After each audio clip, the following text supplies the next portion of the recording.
Berlin, 1772. The Prussian capital breathed an air of calculated order, a city meticulously planned and rigidly governed under the watchful eye of Frederick the Great. But beneath the veneer of military precision and Enlightenment ideals, the city throbbed with a nervous energy, a constant hum of political intrigue and whispered dissent. Within the crowded confines of the Königstrasse, where merchants hawked their wares alongside pamphleteers peddling subversive tracts, Alara navigated the bustling thoroughfare with a determined stride. She was a creature of this city, sharp-witted and ambitious, her eyes constantly scanning for the next opportunity, the next story that could elevate her from the ranks of struggling journalists to a position of influence and respect. Alara's world revolved around the dimly lit, perpetually smoky confines of the Berliner Schnellbow, a small scandal-sheet gazette known for its sensationalist reporting and its willingness to push the boundaries of acceptable discourse. It was a precarious existence, dependent on the whims of a demanding public and the ever-present threat of censorship from the authorities. Alara had joined the Schnellbow 2 years prior, fresh from a brief and disappointing stint as a tutor in a wealthy merchant's household. The drudgery of teaching spoiled children had quickly paled in comparison to the intoxicating allure of the printing press, the power to shape public opinion, to expose hypocrisy and challenge authority, however incrementally. However, the reality of working for the Schnellbow was far less glamorous than Alara had imagined. She spent most of her days chasing down rumors, attending tedious political debates, and translating dry official pronouncements into digestible, often embellished, articles for the paper's readership. The true prize, the kind of story that could make a journalist's career, remained elusive. She yearned to write something that mattered, something that would resonate beyond the fleeting headlines and gossip columns. She dreamed of uncovering a grand conspiracy, exposing a corrupt official, or perhaps most ambitiously, shedding light on the inner workings of the European courts, those gilded cages where power and intrigue intertwined. Her search often led her to the city's many coffee houses, havens for intellectuals, artists, and political agitators. These dimly lit establishments, filled with the aroma of roasted beans and the murmur of hushed conversations, were fertile ground for gossip and speculation. Alara would spend hours nursing a cup of weak coffee, eavesdropping on conversations, carefully sifting through the rumors and innuendo for any kernels of truth. She had cultivated a network of informants, disgruntled bureaucrats, gossipy servants, and even the occasional exiled nobleman, all willing to trade information for a few coins or the promise of anonymity. It was during one such evening at the Zum Schwarzen Adler coffee house that she first heard the whispers about Catherine the Great. The rumors had been circulating for years, of course, ever since Catherine had seized the Russian throne from her husband Peter III. Whispers of her German origins, her alleged promiscuity, and her ruthless ambition had painted a picture of a woman who defied all conventions and wielded absolute power with a chilling disregard for morality. But lately, the rumors had intensified, fueled by the political tensions between Prussia and Russia. Frederick the Great, ever wary of his powerful neighbor to the east, encouraged subtle, deniable forms of opposition, and the Schnellbow, along with other similar publications, often served as a mouthpiece for anti-Russian sentiment. The stories about Catherine became increasingly lurid, and fantastical tales of orgies, conspiracies, and even outlandish rumors involving animals. Alara, however, had always dismissed them as propaganda, recognizing the need for caution. She knew that criticizing a ruler as powerful as Catherine the Great was a dangerous game, one that could have dire consequences for both herself and the Schnellbow. Her editor, Herr Schmidt, was a cynical and demanding man, driven by profit and a thirst for scandal. He cared little for journalistic integrity or the pursuit of truth, only for what would sell newspapers. He constantly pressured Alara to deliver a sensational piece, reminding her that her position at the Schnellbow was far from secure. "The public wants blood, Alara," he would say, his breath reeking of cheap tobacco. "They want to read about kings and queens behaving badly. Give them what they want or someone else will." Alara found herself increasingly frustrated. She wanted to write something meaningful, but Schmidt's demands and the inherent dangers of her profession seemed to conspire against her. She felt like a caged bird, desperate to spread her wings but constantly held back by the constraints of her environment. One particularly dismal morning, as Alara sat at her desk, sifting through a pile of mundane government announcements, a young apprentice approached her with a sealed letter. It was addressed to the editor of the Berliner Schnellbow, marked with a simple, unadorned wax seal. Schmidt, after glancing at the letter, tossed it dismissively towards Alara. "Another crank," he muttered. "Probably some disgruntled former official with a grudge. See what it says, Alara, and if it's worth anything, write a short piece. Otherwise, toss it in the bin." Alara opened the letter with a sense of weary resignation. She expected to find the usual rantings of a disgruntled citizen, or the self-serving propaganda of a minor political faction. But as she began to read, her eyes widened with surprise. The letter was anonymous, written in a careful, elegant hand. It claimed to contain verifiable information about Catherine the Great, information that would expose her scandalous behavior and reveal the truth behind the rumors that had been swirling around her court for years. The letter promised details of illicit affairs, conspiracies, and other matters of a most delicate and unsettling nature. Alara felt a shiver run down her spine. This could be it, the story she had been waiting for. But it could also be a trap, a carefully laid scheme to discredit the Schnellbow, or even worse, to silence anyone who dared to criticize Catherine the Great. She showed the letter to Schmidt, who, despite his initial skepticism, seemed intrigued by the possibilities. He saw the potential for a sensational story, one that could catapult the Schnellbow to new heights of popularity. "Investigate," he ordered, his eyes gleaming with avarice. "Find out who wrote this letter, and see if they have anything worthwhile. But be careful, Alara. We don't want to end up in a Russian prison." Alara knew that she was walking on dangerous ground, but the allure of the story was too strong to resist. She agreed to investigate, promising to proceed with caution and to protect the anonymity of the letter writer. "Meet me at the old windmill, on the outskirts of Potsdam on the 3rd day of the next week at midnight. Come alone." The 3rd day of the next week arrived, a cold and blustery evening. Alara, wrapped in a heavy cloak and armed with a small pistol she had borrowed from a friend, made her way to the designated meeting place. The old windmill stood silhouetted against the dark sky, its sails creaking eerily in the wind. It was a desolate and isolated location, far from the bustling streets of Berlin, a place where secrets could be easily buried. As she approached the windmill, Alara felt a sense of apprehension. She was alone, vulnerable, and unsure of what to expect. She scanned the surroundings, searching for any sign of the letter writer, or any indication that she was being watched. After what seemed like an eternity, a figure emerged from the shadows of the windmill. It was an elderly man, his face hidden beneath a wide-brimmed hat. He moved with a cautious, almost furtive gait, as if afraid of being seen. "You are the journalist from the Berliner Schnellbow?" he asked, his voice raspy and barely audible above the wind. "I am," Alara replied, her hand instinctively reaching for the pistol in her cloak. "Are you the one who wrote the letter?" The man nodded slowly. "I am. My name is Herr Schmidt." Alara recognized the name. He was a retired diplomat who had served in the Prussian embassy in St. Petersburg for many years. He had been a well-respected member of the diplomatic corps, known for his discretion and his keen understanding of Russian politics. But he had abruptly resigned his post several years ago,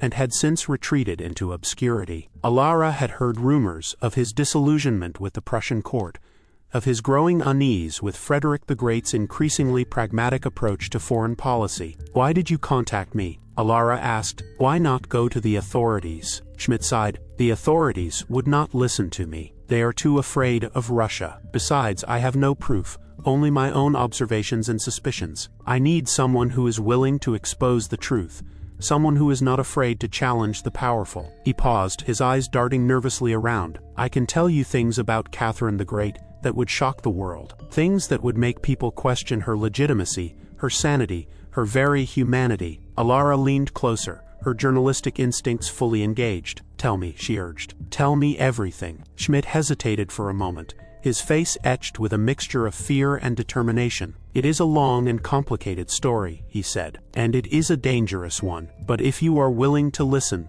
I will tell you everything I know." He then began to recount his experiences in the Russian court, his voice barely a whisper against the wind. He spoke of Catherine's alleged affairs with various lovers, of her extravagant lifestyle and her ruthless suppression of dissent. He hinted at the rumors surrounding the death of Peter III, suggesting that Catherine had played a role in her husband's demise. And he spoke of the more outlandish rumors, the whispers of Catherine's unusual interests, the stories that bordered on the bizarre and the unbelievable. Alara listened intently, scribbling notes in a small notebook she had brought with her. She was initially skeptical of Schmidt's claims, finding them outlandish and difficult to verify. But the rumors, coupled with his palpable fear and his intimate knowledge of the Russian court, began to erode her skepticism. She saw the potential for a truly groundbreaking story, one that could expose the hypocrisy and corruption at the heart of the Russian Empire. "Why are you telling me this now?" Alara asked. "Why not years ago, when you first left Russia?" Schmidt sighed. "I was afraid," he admitted. "Afraid of the consequences. Afraid of what the Russians might do to me and my family. But I can no longer remain silent. I have seen too much, I know too much. I cannot die without exposing the truth." He looked at Alara, his eyes pleading. "You must promise me that you will protect my identity," he said. "If Catherine finds out that I have spoken to you, she will not hesitate to silence me." Alara nodded solemnly. "I promise," she said. "I will do everything in my power to protect you." The meeting lasted for several hours. Schmidt shared a wealth of information, providing Alara with names, dates, and details that she knew would be invaluable in her investigation. As the first rays of dawn began to appear on the horizon, they parted ways, promising to meet again soon. Alara returned to Berlin, her mind racing with the implications of what she had learned. She knew that she had stumbled upon a story that could change her life, but she also knew that she was entering a world of danger and intrigue, a world where the stakes were incredibly high. The rumors of Catherine the Great, once dismissed as mere propaganda, now seemed to hold a grain of truth, a dark and unsettling truth that Alara was determined to expose. The following days were a whirlwind of activity. Alara spent hours poring over Schmidt's notes, cross-referencing them with other sources and seeking corroboration for his claims. She discreetly contacted other individuals who had connections to the Russian court, including a former Russian servant who had fled to Prussia after being accused of theft, and a disillusioned nobleman who had fallen out of favor with Catherine. Each contact provided a piece of the puzzle, painting a more complete and increasingly disturbing picture of Catherine's reign. The former servant, a woman named Irina, confirmed Schmidt's accounts of Catherine's lavish lifestyle and her frequent affairs with younger men. She spoke of secret rendezvous, whispered conversations, and the constant atmosphere of intrigue that permeated the Russian court. She also hinted at the rumors surrounding Peter III's death, suggesting that Catherine had orchestrated his assassination with the help of her lover, Grigory Orlov. The disillusioned nobleman, Count Volkov, provided Alara with a different perspective. He spoke of Catherine's political acumen, her intelligence, and her ruthless determination to modernize Russia. He acknowledged that she was a flawed and complex individual, but he also argued that she was a necessary leader, a strong hand at the helm of a vast and unruly empire. He dismissed the more outlandish rumors as mere gossip, exaggerations fueled by political rivalries and personal animosities. Despite their differing perspectives, both Irina and Volkov corroborated many of Schmidt's claims, lending credibility to his account. Alara began to feel increasingly confident that she was on the right track, that she was uncovering a story that would shake Europe to its core. As she delved deeper into her investigation, however, Alara began to notice that she was being watched. She would see the same unfamiliar faces in the coffee houses she frequented, lurking in the shadows, their eyes following her every move. She noticed that her apartment had been ransacked, although nothing of value had been taken. She suspected that these were not ordinary burglars, but rather agents of the Russian government, sent to intimidate her and to gather information about her investigation. She confided her fears to Schmidt, who urged her to be careful. "They will stop at nothing to protect Catherine's reputation," he warned. "They will use any means necessary to silence you." Alara knew that she was in danger, but she was determined to press on. She believed that the truth was worth fighting for, even if it meant risking her own safety. She took extra precautions, varying her routes, avoiding crowded places, and keeping a close eye on her surroundings. Despite the risks, she continued to gather information, meticulously documenting her findings and preparing to write her exposé. She knew that she had to be careful, that one wrong move could jeopardize her entire investigation. She worked in secret, sharing her work with no one except Schmidt, whom she trusted implicitly. Finally, after weeks of relentless investigation, Alara felt that she had enough evidence to publish her story. She wrote a series of articles, detailing Catherine's alleged affairs, her role in Peter III's death, and the most scandalous rumors circulating about her. She presented her findings in a sober and factual manner, avoiding sensationalism, and relying on verifiable evidence whenever possible. She showed the articles to Schmidt, who read them carefully and offered his feedback. He approved of her approach, praising her thoroughness and her commitment to accuracy. "This is it, Alara," he said. "This is the story that will change everything." Alara submitted the articles to Schmidt, her editor, bracing herself for his reaction. She knew that he would be excited by the potential for publicity, but she also knew that he would be concerned about the potential consequences. Schmidt read the articles with a mixture of awe and apprehension. He recognized the potential for a huge sensation, but he also understood the risks involved. He knew that publishing such a story could have dire consequences for the Schnellboe, potentially leading to censorship, fines, or even closure. He paced back and forth in his office, his brow furrowed in thought. "This is dynamite, Alara," he said finally. "If we publish this, we'll be making enemies of some very powerful people." "I know," Alara replied, "but the truth is worth the risk. The public has a right to know what is happening in the Russian court." Schmidt hesitated for a moment longer, then made his decision. "All right," he said, "we'll publish it, but be prepared for the fallout." Alara followed the cryptic instructions detailed within the anonymous letter, her heart pounding a nervous rhythm against her ribs. The address led her away from the bustling center of Berlin, to a more secluded, almost forgotten corner of the city. It was a district of faded grandeur, where once stately homes now stood shoulder to shoulder, their facades crumbling under the weight of neglect and time. The air hung thick with the scent of damp earth and decaying leaves. The house itself was shrouded in shadow, its windows dark and lifeless. It appeared deserted, yet a faint glimmer of light emanated from a single window on the ground floor. Hesitantly, Alara approached the heavy wooden door,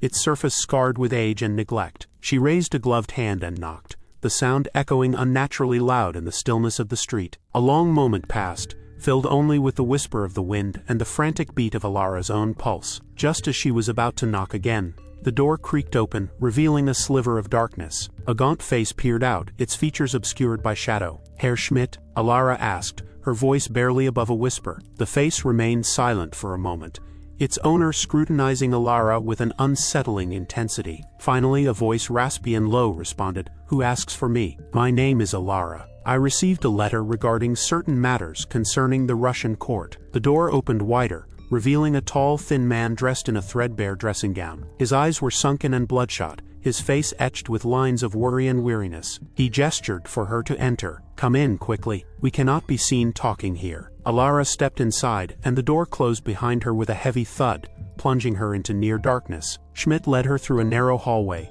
the air thick with the smell of dust and decay. The only light came from a flickering candle that he held in his trembling hand. They entered a small, sparsely furnished room. A single, dusty window offered a glimpse of the overgrown garden outside. A worn armchair sat beside a small, rickety table, upon which rested a scattering of papers and a half-empty bottle of wine. Schmidt gestured for Alara to sit. He remained standing, his eyes darting nervously around the room. "You received my letter, then?" he asked, his voice barely audible. "Yes," Alara replied, carefully choosing her words. "It spoke of sensitive information regarding Catherine the Great." Schmidt sighed heavily and ran a trembling hand through his thinning hair. "Sensitive is an understatement, Fräulein. What I know, what I have seen, it could cost me my life. I understand the risks, Herr Schmidt, but the information you possess could be of immense historical importance. It could expose abuses of power and reveal the truth behind the gilded facade of the Russian court." Schmidt chuckled, a dry, humorless sound. Truth is a dangerous commodity, Fräulein, especially when it concerns those in power. Catherine the Great is not a woman to be trifled with. She has spies everywhere. Her reach is long and unforgiving." Alara leaned forward, her voice low and persuasive. "I assure you, Herr Schmidt, I am discreet. My gazette is small, but we are dedicated to uncovering the truth, no matter the cost. I will protect your identity. Your safety is my utmost concern." Schmidt hesitated, his eyes filled with doubt and fear. He paced nervously around the room, muttering to himself. Finally he stopped and looked at Alara, his gaze intense. "Very well," he said, his voice barely a whisper. "I will tell you what I know, but you must understand I cannot provide proof. What I have seen, what I have heard, it is all based on whispers and rumors, on glimpses behind closed doors. But I assure you, Fräulein, the rumors are true. Catherine the Great is not the enlightened ruler she pretends to be. She is a ruthless, ambitious woman who will stop at nothing to maintain her power." He began to recount his time in the Russian court, his voice trembling with a mixture of fear and resentment. He spoke of lavish balls and extravagant parties, of secret meetings and hushed conversations. He described Catherine's inner circle, a group of powerful nobles and foreign advisors who were fiercely loyal to her, and who controlled the flow of information within the court. Schmidt hinted at Catherine's numerous affairs, painting a picture of a woman driven by insatiable desires and a complete disregard for moral decency. He spoke of her rumored lovers, both men and women, and the lengths to which she went to keep her liaisons secret. He mentioned the names of several prominent figures who were said to have been romantically involved with the Empress, including Grigory Potemkin, her most powerful and influential advisor. He then turned to the subject of Peter III, Catherine's late husband, whose death had paved the way for her ascension to the throne. Schmidt claimed that Peter's death was not the result of a natural illness, as the official story claimed, but rather a carefully orchestrated assassination. He implied that Catherine herself had been involved in the plot, either directly or indirectly. The rumors surrounding Peter's death were rampant within the court, Schmidt said, his voice barely audible. Everyone knew that he was a threat to Catherine's power. He was weak, indecisive, and unpopular. Catherine could not afford to have him alive. He was removed. Schmidt refused to elaborate further, his eyes filled with a mixture of fear and regret. He simply repeated, "He was removed." Finally, Schmidt addressed the most outlandish and scandalous rumors surrounding Catherine, the rumors that had made her the subject of ridicule and fascination throughout Europe. These were the rumors of her alleged sexual deviancy, of her supposed obsession with animals, and of her infamous encounter with a horse. Schmidt hesitated, his face flushed with embarrassment. I do not know if these rumors are true, Fräulein," he said, his voice barely above a whisper. "But I have heard them repeated countless times. They are whispered in the corridors of power. They are the subject of drunken jokes in the taverns. They are persistent." He recounted the rumors in detail, his voice growing increasingly strained. He spoke of Catherine's alleged fetish for horses, of her supposed attempts to engage in sexual relations with them. He stressed that these were only rumors, that he had no first-hand knowledge of their veracity. But he also acknowledged that the sheer volume and persistence of these rumors suggested that there might be some truth to them. Alara listened intently, her mind racing. She was initially skeptical of Schmidt's claims, finding them outlandish and difficult to believe. The rumors about Catherine's sexual deviancy seemed particularly far-fetched, almost too outrageous to be true. However, as Schmidt continued to speak, Alara began to reconsider her initial skepticism. She was struck by his palpable fear, by the way his voice trembled when he spoke of Catherine and her power. She realized that he was genuinely afraid for his life, and that he would not be risking his safety unless he truly believed that he possessed valuable information. Moreover, the rumors that Schmidt recounted were consistent with the whispers and gossip that Alara had heard in the coffee houses and salons of Berlin. She knew that Catherine the Great was a controversial figure, and that her reign had been marked by scandal and intrigue. She also knew that rumors, even baseless ones, could have a powerful impact on public opinion and political events. As Alara weighed the evidence, her journalistic instincts began to kick in. She saw the potential for a truly groundbreaking story, one that could expose the dark side of the Russian court and reveal the truth behind the legend of Catherine the Great. She realized that she had stumbled upon something truly extraordinary, something that could catapult her career to new heights. She thanked Schmidt for his time and assured him that she would protect his identity. She promised to keep him informed of her progress and to ensure his safety. As she prepared to leave, she asked him one final question. "Why are you telling me all of this, Herr Schmidt?" she asked. "Why are you risking your life to expose Catherine the Great?" Schmidt looked at her,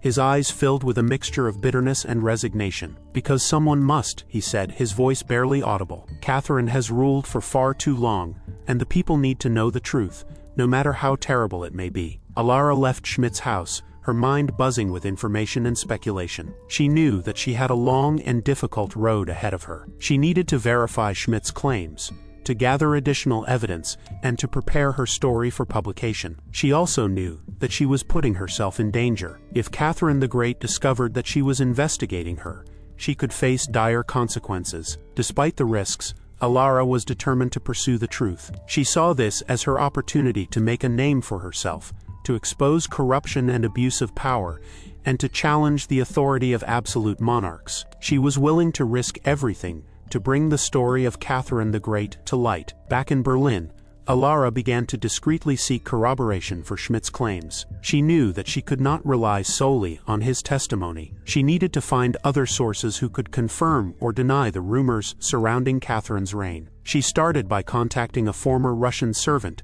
who had recently fled to Prussia. The servant, a young woman named Anya, had worked in the Russian court for several years and had witnessed firsthand the extravagance and corruption that permeated Catherine's inner circle. Anya was initially hesitant to speak, fearing retribution from Russia. However, after Alara assured her of her anonymity and promised to protect her identity, she agreed to share her experiences. Anya confirmed many of Schmidt's claims. She spoke of Catherine's numerous affairs, of the power and influence wielded by her lovers, and of the rumors surrounding Peter III's death. She also provided additional details about Catherine's personality, describing her as a ruthless, ambitious, and manipulative woman who was willing to stop at nothing to maintain her power. Anya was unable to confirm the more outlandish rumors about Catherine's sexual deviancy, but she did say that the Empress was known for her unconventional behavior and her disregard for social norms. She also mentioned that Catherine had a fascination with animals, particularly horses,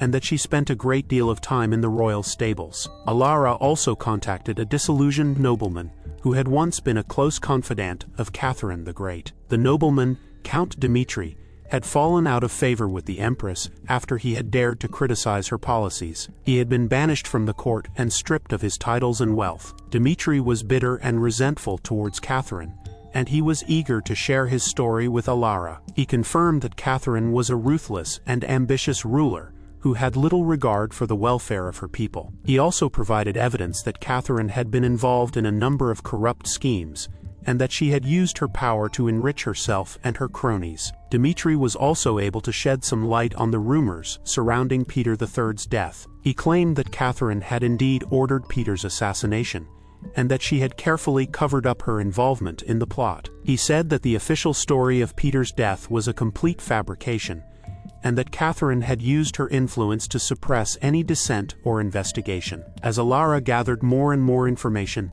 she became increasingly convinced that Schmidt's claims were true. She realized that Catherine the Great was not the enlightened ruler she pretended to be. She was a ruthless, ambitious, and corrupt woman who had built her power on lies and deceit. Alara knew that exposing Catherine would be a dangerous undertaking, but she felt that it was her duty to reveal the truth to the world. She believed that the people of Europe deserved to know the reality behind the legend of Catherine the Great. Alara's relentless pursuit of the truth, however, did not go unnoticed. As she delved deeper into the secrets of the Russian court, she began to attract unwanted attention. She was being watched. One evening, as Alara walked home from the Gazette office, she noticed a man following her. He was tall and burly, with a stern face and piercing eyes. He kept his distance, but Alara could sense that he was there, tracking her every move. She tried to ignore him, but her heart pounded in her chest. She knew that she was being followed, and she suspected that the man was a Russian agent. Catherine the Great was known for her extensive network of spies,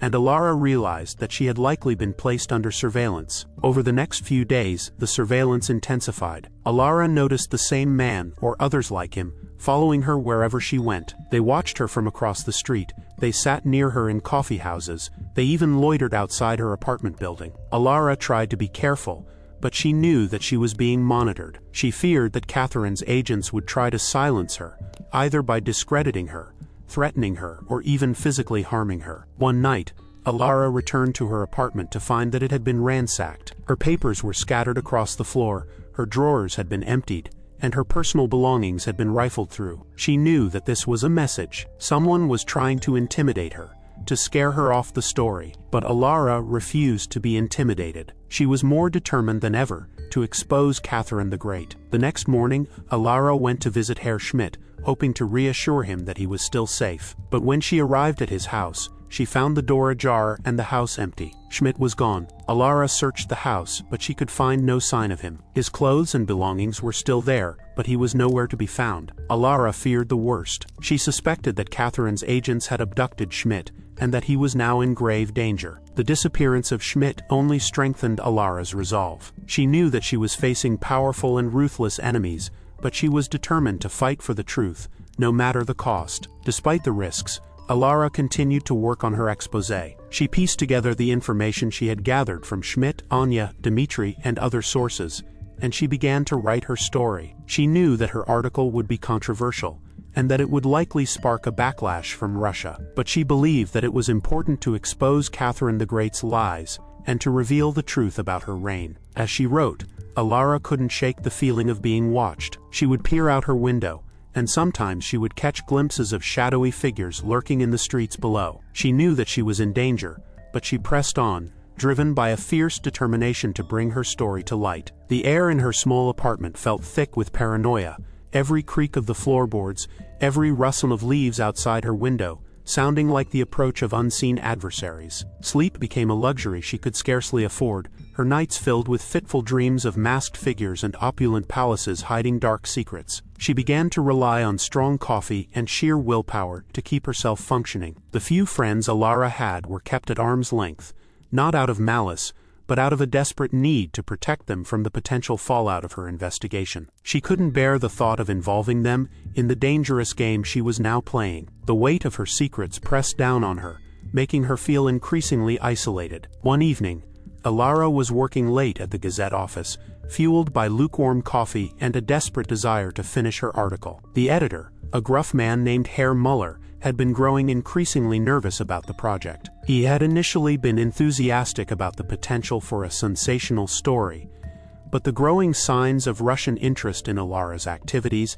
had made him increasingly wary. "Alara," he said, his voice low and concerned, "I need to be honest with you. I'm starting to get cold feet about this Catherine the Great piece. The rumors I'm hearing, the pressure from certain quarters, it's making me very uncomfortable." Alara looked at him, her eyes burning with defiance. "Herr Muller, this is the most important story I've ever worked on. It's the truth, and the truth deserves to be told, no matter the consequences." Muller sighed, running a hand through his thinning hair. "I understand your passion, Alara, but I have a business to run. I have a family to support. I can't afford to anger the Russian Empress. It would be disastrous." "Are you telling me you won't publish it?" Alara asked, her voice rising in disbelief. "I'm saying I need to see something concrete," Muller replied, avoiding her gaze. "Something irrefutable. More than just rumors and hearsay. I need proof, Alara. Solid, undeniable proof." Alara knew that Muller was stalling. He was trying to find a way to back out of the project,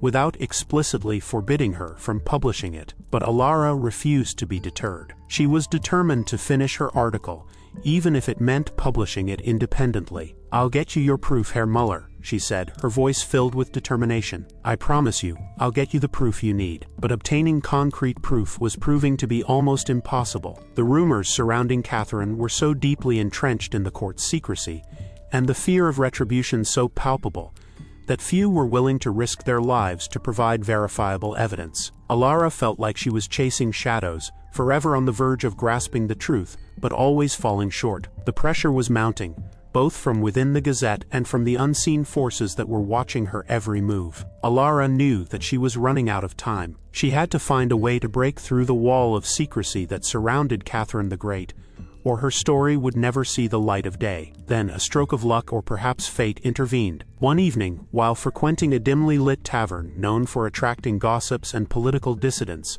Alara overheard a conversation that piqued her interest. Two men were huddled in a corner, speaking in hushed tones about a recently deceased member of the Russian court. Intrigued, Alara moved closer, feigning interest in a game of chess nearby. She strained her ears, trying to decipher the men's whispered words. She soon realized that they were discussing the death of a high-ranking official who had been privy to some of Catherine's most closely guarded secrets. The men speculated that the official had been poisoned, and that Catherine herself had been involved in the plot. They claimed that the official had been about to reveal damaging information about the Empress, and that Catherine had silenced him before he could do so. Alara knew that this could be the break she had been waiting for. If she could find proof that Catherine had ordered the official's assassination, it would be a game-changer. It would provide the concrete evidence that Muller was demanding, and it would expose Catherine's ruthlessness to the world. She discreetly followed the men as they left the tavern, hoping to learn more about their source and the information they possessed. She managed to overhear them mention the name of a doctor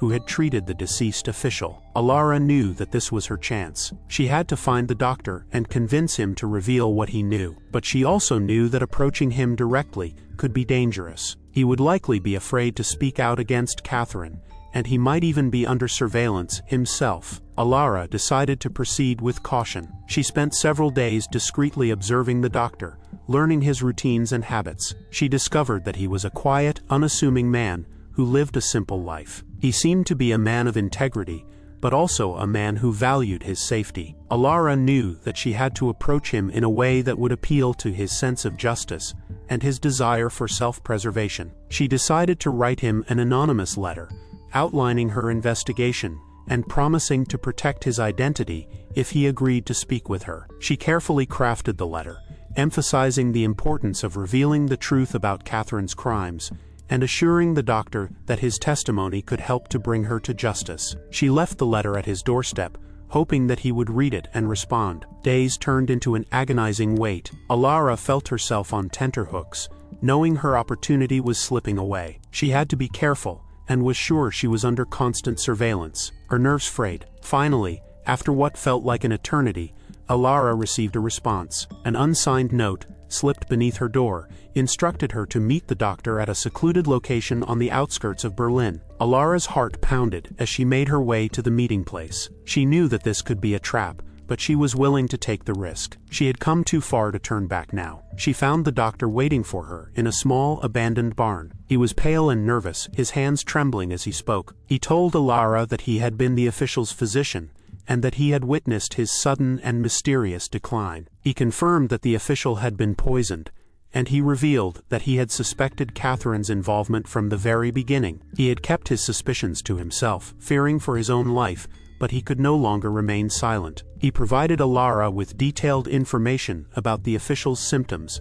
and the circumstances surrounding his death. He also gave her a copy of his medical records, which contained evidence of the poisoning. Alara was ecstatic. She had finally found the proof she needed. She thanked the doctor for his courage and assured him that she would protect his identity. She left the barn, her heart soaring with hope, but as she walked away, she couldn't shake the feeling that she was being watched. She turned around and saw a shadowy figure lurking in the distance. She knew that Catherine's agents were closing in. She had to get her story out before it was too late. The tension had reached breaking point. She was living with a knot of anxiety that seemed a permanent fixture in her stomach. Food barely passed her lips, sleep evaded her, and the constant awareness of being watched had her on the edge of despair. Yet she was fueled by purpose. Alara rushed back to the Gazette office, her mind racing with a mixture of excitement and fear. She knew that she had to publish her article immediately. She couldn't afford to wait any longer. She burst into Muller's office,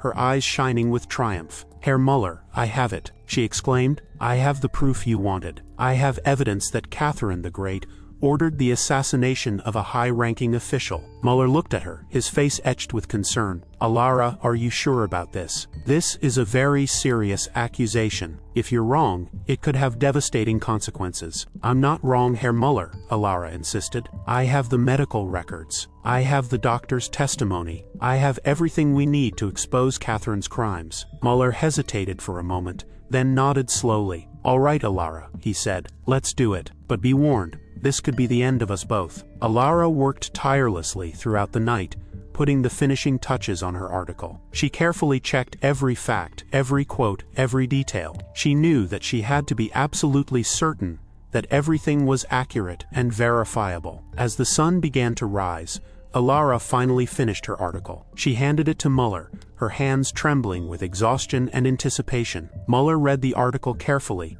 his face growing increasingly grim. He knew that this was a moment of truth. He had to decide whether to publish the article and risk the wrath of Catherine the Great, or to back down and betray his journalistic principles. After what seemed like an eternity, Muller looked up at Alara, his eyes filled with a mixture of fear and resolve. "All right, Alara," he said. "Let's print it." The typesetting machines clattered and whirred, spitting out lines of lead that formed the shocking accusations Alara had painstakingly compiled. The air in the printing room was thick with ink and anticipation. Even the seasoned printers, hardened by years of scandalous headlines, seemed to sense the magnitude of this particular story. As the first copies of the Gazette rolled off the press, Alara felt a surge of adrenaline mixed with a deep sense of foreboding. She had done it. She had exposed the secrets of Catherine the Great. But she knew that the consequences would be far-reaching and unpredictable. The Gazette hit the streets of Berlin like a bombshell. News vendors shouted the sensational headline,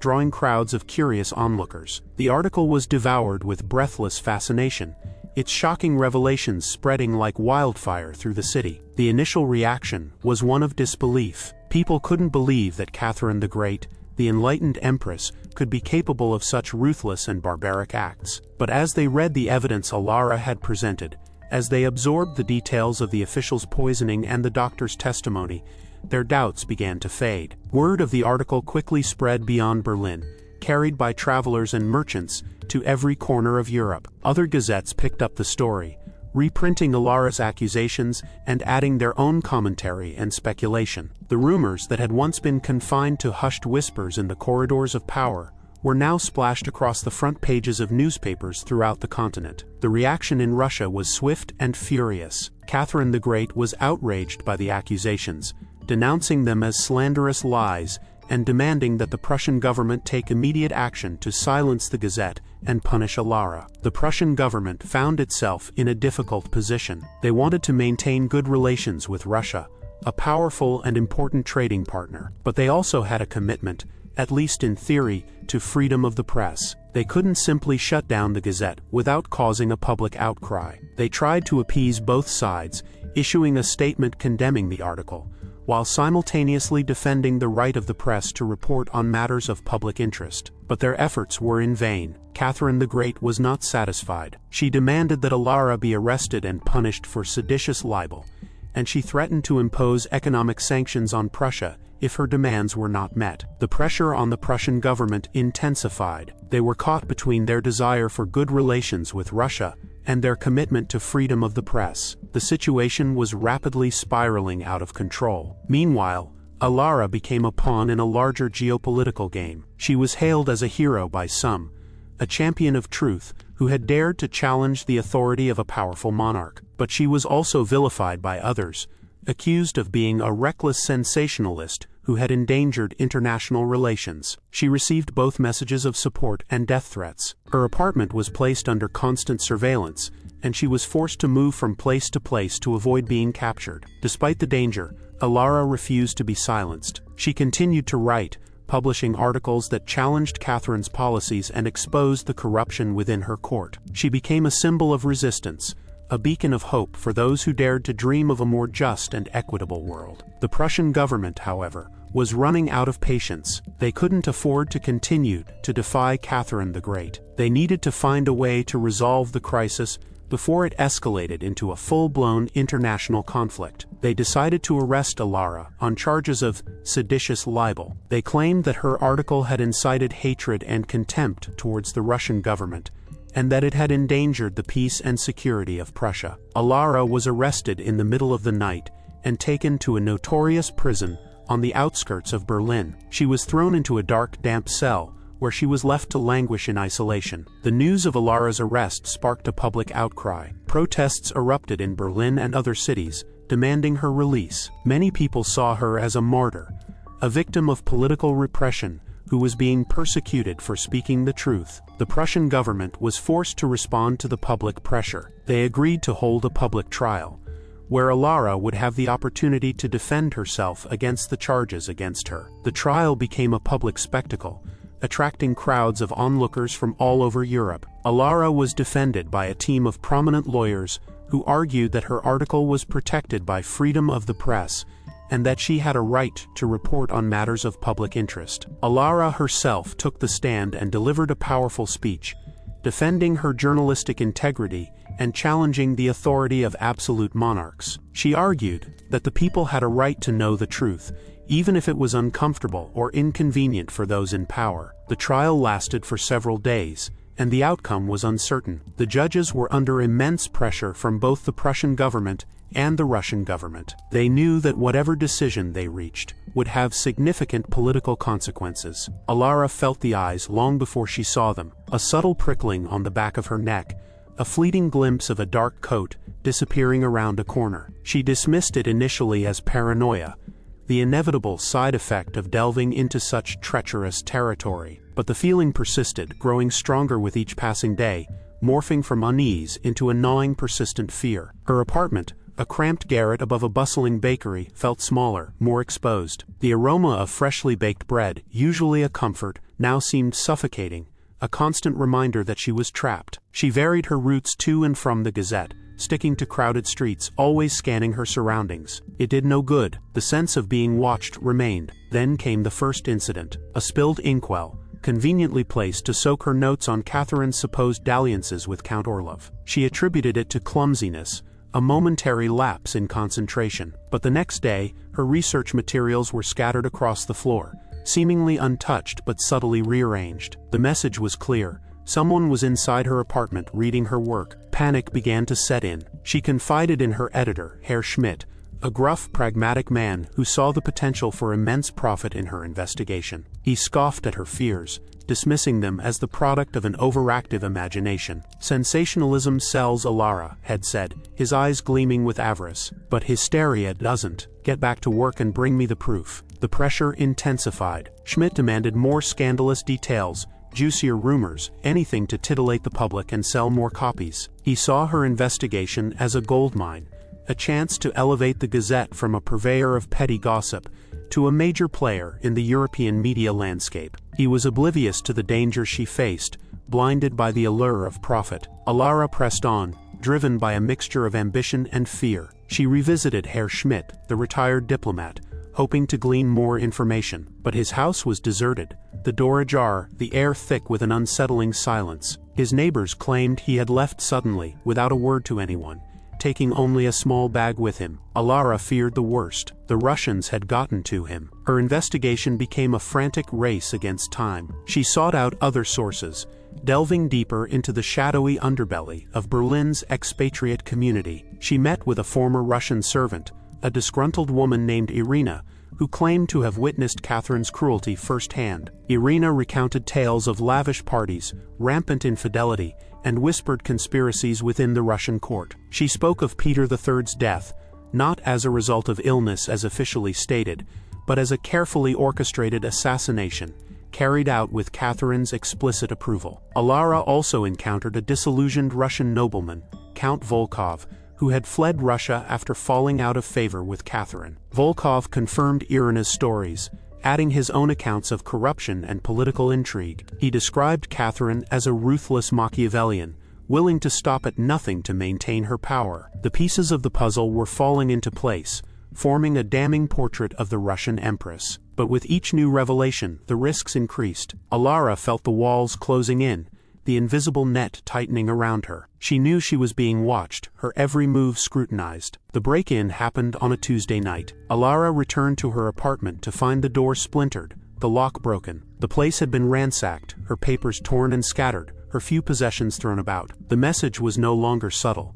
They wanted to stop her by any means necessary. She didn't report the break-in to the authorities. She knew they wouldn't help her, that they might even be complicit in the harassment. The Prussian government, eager to maintain good relations with Russia, was unlikely to intervene on behalf of a small-time journalist who dared to criticize the empress. Despite the escalating threats, Alara refused to be silenced. Driven by a sense of righteous indignation and a desperate desire to expose the truth, she resolved to publish her findings. She spent the next few days and nights holed up in the Gazette's cramped office, piecing together her notes, crafting her exposé. She knew she was walking a dangerous path, but she felt she had no choice. The truth had to be told, no matter the cost. The article, titled "The Serpent on the Throne," exposing the secrets of Catherine the Great, was a bombshell. It detailed Catherine's alleged affairs with multiple lovers, her suspected role in Peter III's death, and the most scandalous rumors circulating about her supposed bestiality. Alara meticulously cited her sources, relying on the testimonies of Irina, Count Volkov, and the late Herr Schmidt. She presented the information as allegations, acknowledging the difficulty of verifying the claims, but she argued that the evidence was compelling enough to warrant further investigation. The article was published on a Friday morning. By noon, the Gazette had sold out its entire print run. Copies were being passed from hand to hand, devoured with a mixture of shock and fascination. The story spread like wildfire, igniting a firestorm of controversy across Europe. Other gazettes picked up the story, amplifying the rumors and fueling the public debate. The reaction was immediate and visceral. Some hailed Alara as a brave truth-teller, a champion of freedom of the press, who dared to challenge the authority of a powerful monarch. Others condemned her as a reckless sensationalist, a purveyor of malicious gossip who had tarnished the reputation of a great leader. The Prussian government, caught between its desire for good relations with Russia and its commitment to freedom of the press, found itself in a precarious position. The Russian ambassador lodged a formal protest, demanding that Prussia silence the Gazette and punish Alara for her seditious libel. The Prussian king, Frederick the Great, a shrewd and pragmatic ruler, attempted to appease both sides. He publicly expressed his disapproval of Alara's article, emphasizing the importance of maintaining friendly relations with Russia, but he also refused to outright ban the Gazette or arrest Alara. The compromise satisfied no one. The Russian ambassador remained furious, threatening to sever diplomatic ties. The Prussian public, emboldened by Alara's exposé, demanded greater freedom of expression. The political situation in Prussia became increasingly volatile. Alara became a pawn in a larger geopolitical game. She was lauded by some as a hero, vilified by others as a traitor. She received anonymous letters filled with both praise and threats. She lived in constant fear, knowing that her life was in danger. The arrest came without warning. One evening, as she was leaving the Gazette office, she was surrounded by a group of Prussian guards. They accused her of seditious libel and incitement to rebellion, and dragged her off to prison. She was thrown into a dark, damp cell, where she was left to languish in isolation. News of Alara's arrest spread quickly, further fueling the controversy. Supporters of freedom of the press rallied to her defense, organizing protests and petitions demanding her release. Critics of Catherine the Great seized upon the opportunity to denounce her autocratic rule and her alleged crimes. The rumors that had once been whispered in hushed tones were now being shouted from the rooftops. The Prussian government, facing mounting pressure both at home and abroad, decided to put Alara on trial. The trial became a public spectacle, attracting journalists and spectators from all over Europe. Alara was charged with seditious libel, a crime punishable by imprisonment and even death. The prosecution argued that her article had damaged the reputation of a friendly nation and threatened the stability of the Prussian state. Alara defended herself with courage and conviction. She argued that she had a right to report the truth, no matter how uncomfortable it might be for those in power. She challenged the authority of absolute monarchs, arguing that they should be held accountable for their actions. She insisted that freedom of the press was essential for a healthy society. Her impassioned defense resonated with many in the audience. They saw her as a symbol of resistance against tyranny, a lone voice speaking truth to power. But the judges, mindful of the political implications of the case, were not swayed. They found her guilty of seditious libel, but they stopped short of imposing a harsh sentence. Instead, they ordered her to pay a heavy fine and issued a stern warning against further criticism of foreign leaders. The trial outcome was a compromise, designed to appease both Russia and the Prussian public. Catherine the Great remained furious, but she was unwilling to risk a full-blown diplomatic crisis. The Prussian government had demonstrated its commitment to law and order, but it had also avoided silencing a journalist who had dared to challenge the established order. Alara's case became a landmark in the history of freedom of the press. It highlighted the tension between truth, power,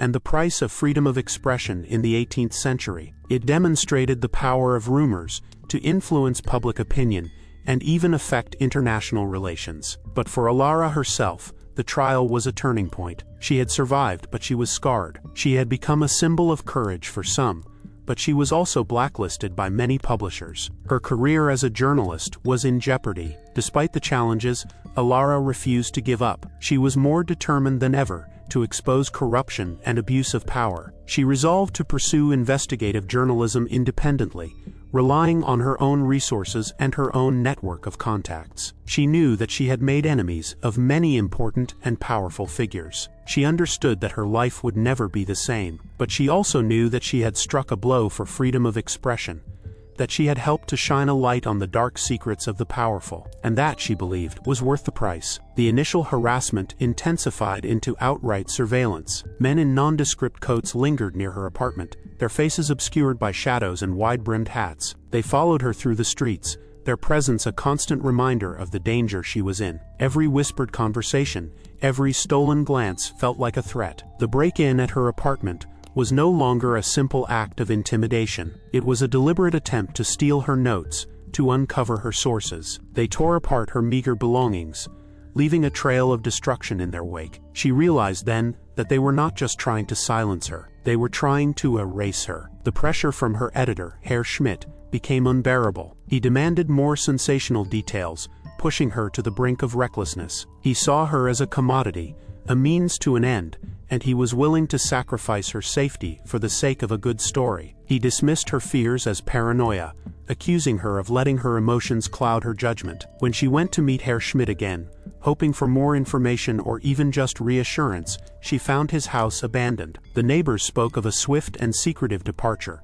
a hasty flight into the unknown. The realization that he had been silenced, that he had paid the ultimate price for his indiscretion, sent a chill down her spine. Desperate for corroboration, she sought out other sources, venturing into the dangerous underbelly of Berlin. Irina, the former Russian servant, offered glimpses into Catherine's opulent court, tales of extravagance and debauchery that painted a picture of moral decay. Count Volkov, the exiled nobleman, spoke of political intrigue, of assassinations and conspiracies, confirming Alara's worst fears. But each new source brought her closer to the edge, drawing the attention of those who sought to protect Catherine's reputation. The web of deceit tightened around her, trapping her in a game she could no longer control. As she prepared to publish her exposé, she knew she was crossing a line, inviting the full force of the Russian Empire's wrath. But the weight of the truth, the burning desire to expose the hypocrisy and corruption, propelled her forward. The article, when it finally appeared, was a thunderclap. It reverberated across Europe, shaking the foundations of power and stirring up long-dormant resentments. Catherine's carefully cultivated image of enlightened leadership was shattered, replaced by a portrait of a ruthless and immoral tyrant. The repercussions were swift and devastating. Russia demanded Alara's extradition, threatening to sever diplomatic ties with Prussia. The Prussian government, caught in the crosshairs of international politics, buckled under the pressure. Alara was arrested, accused of sedition and treason, her fate hanging in the balance. The trial was a farce, a kangaroo court designed to appease the Russian empress. The evidence against her was flimsy, based on hearsay and unsubstantiated rumors. But the judges, fearing for their own safety, were determined to make an example of her. In the courtroom, Alara stood alone, facing the full weight of the Prussian state. She defended herself with passion and eloquence, arguing for the importance of freedom of speech, for the right of the press to hold power accountable. But her words fell on deaf ears. The verdict was inevitable: guilty, a hefty fine and a lifetime ban from journalism. She was branded a troublemaker, a pariah, her reputation ruined. As she was led away, she knew that her life was over. She had dared to challenge the empress, and she had paid the price. The rumors that shocked Europe had also destroyed her. The ransacking was thorough and deliberate, not merely a search for documents, but a calculated destruction of everything Alara held dear. Her few meager possessions were smashed, her clothes torn, her small collection of books ripped to shreds. It was an act of pure, unadulterated malice, designed to break her spirit. Schmidt's behavior grew increasingly erratic. He vacillated between demanding sensationalism and exhibiting moments of genuine fear, a reflection of the immense pressure he was under. He pushed Alara harder, but his eyes betrayed his apprehension. He was beginning to realize the gravity of their situation, the danger they were both in. Schmidt's disappearance was swift and absolute. One day he was there, barking orders and demanding results. The next he was gone, vanished without a trace. His absence was a chilling reminder of the stakes involved,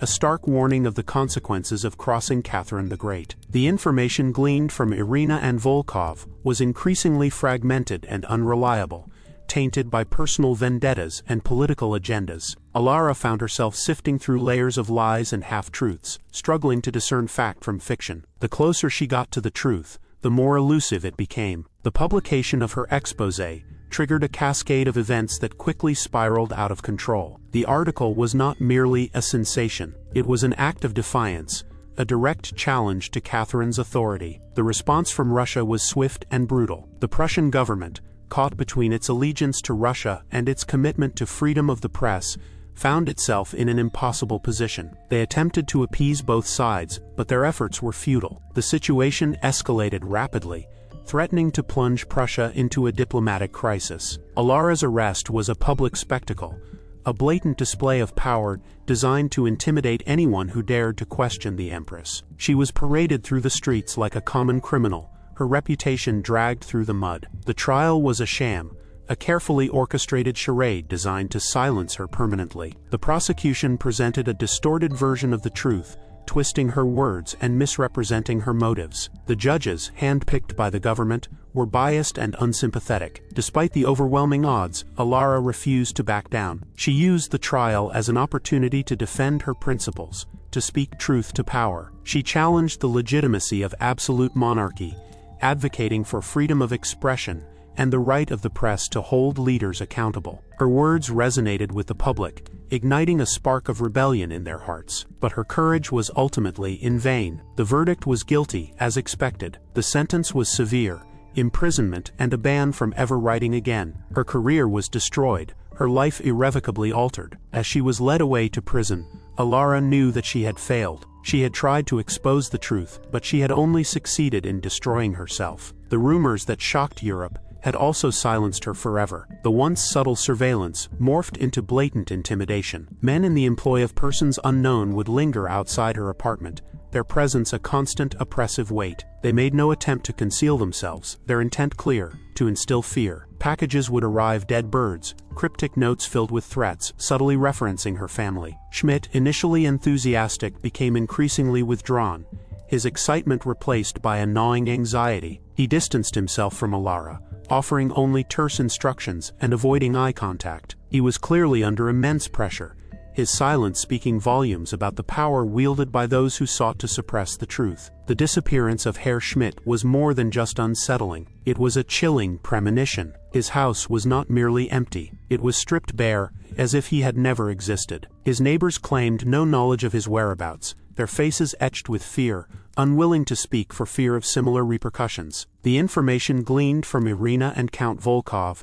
became increasingly convoluted and contradictory. Each revelation was laced with suspicion, forcing Alara to question the motives and agendas of her sources. The truth became a labyrinth, each turn leading to further uncertainty. The publication of the article unleashed a storm of unprecedented intensity. It was not merely a scandal, it was an act of war. Russia retaliated swiftly and decisively, demanding Alara's head on a platter. The Prussian government, caught between its dependence on Russian trade and its commitment to upholding the principles of freedom of expression, crumbled under the pressure. They disavowed Alara, condemning her actions and vowing to take swift action to appease the Empress. Alara's arrest was a carefully orchestrated spectacle, designed to humiliate and demoralize her. She was dragged through the streets in chains, subjected to public ridicule and scorn. The message was clear: dissent would not be tolerated. The trial was a kangaroo court, a mockery of justice. The evidence presented against her was flimsy and circumstantial, but the outcome was predetermined. The judges were puppets, their strings pulled by powerful forces determined to silence her. During the trial, Alara faced not only the court, but also the scorn of a public manipulated by propaganda and fear. She was portrayed as a traitor, a liar, a threat to national security. Her attempts to defend herself were met with jeers and accusations. The verdict was a foregone conclusion: guilty. Life imprisonment in a remote fortress, far from civilization, where she would be forgotten and left to rot. Her words, her ideas, her very existence would be erased from history. As she was led away to her fate, Alara realized the full extent of her naivete. She had underestimated the power of the forces arrayed against her, the ruthlessness of those who sought to protect their secrets. The rumors that shocked Europe had not only ruined her life, they had extinguished her flame, silencing her voice forever. Alara stood in the dock, the weight of the charges pressing down on her like a physical burden. The courtroom was packed,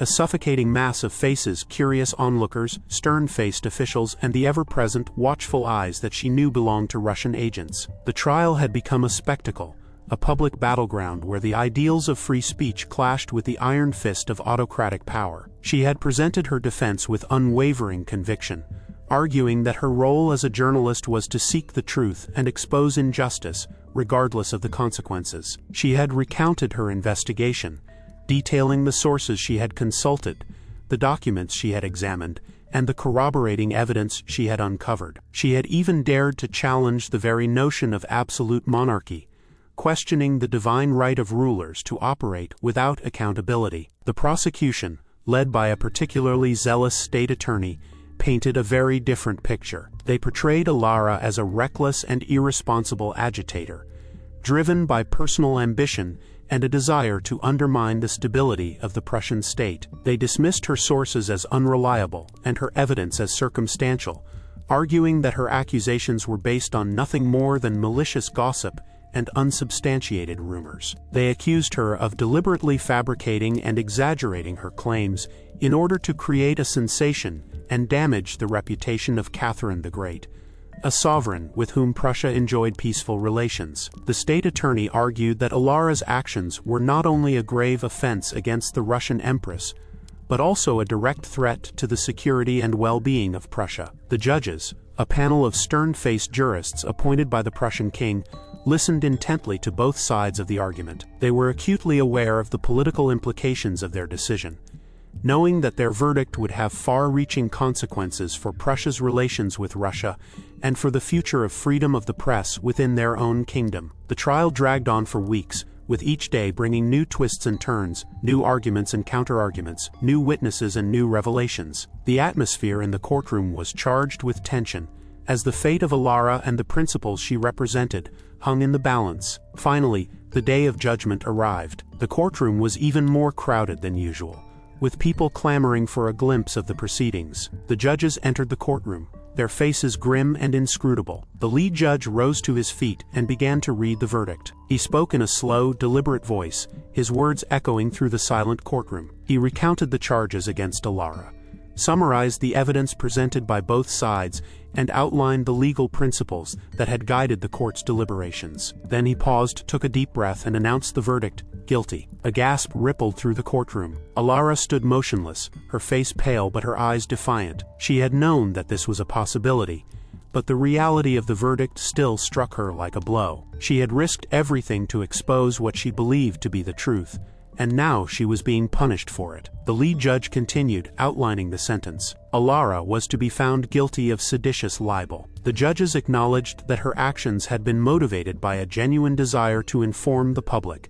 and that she had not acted out of malice or personal gain. However, they also emphasized that her accusations were based on unverified rumors, and that her actions had caused considerable harm to Prussia's relations with Russia. Therefore, they concluded that a guilty verdict was necessary to uphold the law and protect the interests of the state. The sentence was not imprisonment. The court recognized the public outcry and the intervention of Prince Heinrich, a figure of considerable influence who held strong beliefs about the freedom of the press. Prince Heinrich, sympathetic to Alara's cause, had used his position to advocate for leniency, arguing that while her actions might have been imprudent, they did not warrant such a harsh punishment. Instead, she was to be subjected to heavy censure. She would be publicly rebuked for her actions, and her writings would be officially condemned. She would be forbidden from working as a journalist for a period of 1 year, and she would be required to pay a substantial fine. The verdict was met with mixed reactions. Some people were outraged, believing that Alara had been unfairly persecuted for exercising her right to free speech. Others were relieved that she had avoided imprisonment, seeing it as a sign that the Prussian government was not entirely immune to public opinion. Still, others were indifferent, viewing the entire affair as a trivial squabble between journalists and politicians. In Russia, the news of the verdict was greeted with satisfaction. Catherine the Great had initially been furious at the publication of Alara's exposé, seeing it as a personal attack on her character and her authority. However, she had also recognized that the rumors, even if exaggerated or untrue, had the potential to damage her reputation and undermine her political power. She had demanded that the Prussian government take action to silence the Gazette and punish Alara, hoping to send a clear message to anyone who dared to criticize her regime. The Prussian government, eager to appease the Russian Empress and avoid a diplomatic crisis, had initially been inclined to comply with her demands. However, they had also been wary of the potential backlash from the Prussian public, who were increasingly supportive of freedom of the press. The verdict against Alara was a compromise, designed to satisfy both sides. It demonstrated that the Prussian government was willing to take action against those who spread harmful rumors, but it also showed that they were not willing to completely suppress freedom of expression. In the aftermath of the trial, Alara found herself in a strange and precarious position. She had become a cause célèbre, a symbol of courage and defiance for some, and a reckless troublemaker for others. Her name was known throughout Europe, and her story had been recounted in countless newspapers and pamphlets. She had achieved the fame and recognition she had always craved, but it had come at a steep price. Her career as a journalist was in tatters. The major publishing houses were unwilling to hire her, fearing that her controversial reputation would alienate their readers and attract the attention of the authorities. She was blacklisted by many in the industry, her name whispered with a mixture of admiration and disdain. She had made powerful enemies, both in Prussia and in Russia, who would stop at nothing to silence her. But she had also gained some unexpected allies. Prince Heinrich, impressed by her courage and her unwavering commitment to the truth, offered her his support. He provided her with financial assistance and introduced her to influential figures who shared her beliefs. He encouraged her to continue her work as an investigative journalist, urging her to use her talents to expose corruption and injustice wherever she found it. Alara, emboldened by Prince Heinrich's support, decided to strike out on her own. She established her own independent publishing house, determined to produce her own gazette, free from the constraints of corporate control and political interference. She focused her investigations on local issues, exposing corruption within the Prussian government and highlighting the plight of the poor and marginalized. Her gazette quickly gained a following among those who were dissatisfied with the status quo. She wrote with passion and conviction, and her stories resonated with those who felt that their voices were not being heard. She became a champion of the common people, fighting for their rights and exposing the abuses of power. But her work also attracted the attention of her enemies. She was subjected to constant harassment and intimidation. Her offices were raided, her printing presses were destroyed, and her writers were threatened. She received anonymous letters filled with threats and insults. She was followed and spied upon. Despite the risks, Alara refused to be silenced. She was determined to continue her work, no matter the cost. She believed that the truth was worth fighting for, and that even the most powerful forces could be challenged by the courage of a single individual. The article's claims, regardless of their veracity, had become widespread knowledge, causing a public relations nightmare for Russia. Catherine the Great's carefully constructed image as an enlightened and benevolent ruler had been tarnished, replaced by whispers of scandal and suspicion. While her political power remained largely intact, the rumors had chipped away at the aura of invincibility that surrounded her. She had become a subject of ridicule and gossip throughout Europe, her personal life dissected and debated in salons and coffee houses. The Prussian government, shaken by the international incident and the unrest caused by Alara's trial, passed new laws restricting freedom of the press. These laws were designed to prevent the publication of material that could damage Prussia's relations with other countries or incite public disorder. The government claimed that these measures were necessary to protect the security and stability of the state, but critics argued that they were a blatant attempt to suppress dissent and silence opposition voices. The new laws were met with widespread protests, but the government remained firm, determined to maintain control over the flow of information. Alara's experiences had changed her irrevocably. She had witnessed the power of rumors to shape public opinion and influence political events. She had seen how easily truth could be distorted and manipulated for political gain. She had learned the importance of courage and perseverance in the face of adversity. She had also come to understand the limitations of her own power. She had been able to expose the rumors surrounding Catherine the Great, but she had not been able to topple her from her throne. She had been able to challenge the authority of the Prussian government, but she had not been able to prevent them from restricting freedom of the press. Despite these limitations, Alara remained committed to her work as an investigative journalist. She knew that she could not change the world overnight, but she believed that she could make a difference, one story at a time. She would continue to expose corruption, challenge injustice, and speak truth to power, even if it meant risking her own safety and freedom. She understood that she had made enemies of many important and powerful figures, but she had also acquired allies. She had earned the respect of those who valued truth and justice, and she had inspired others to stand up for what they believed in. She had become a symbol of hope for those who yearned for a more just and equitable world. And so, Alara continued her work, forever marked by the rumors that had shocked Europe. She understood that her life would never be the same,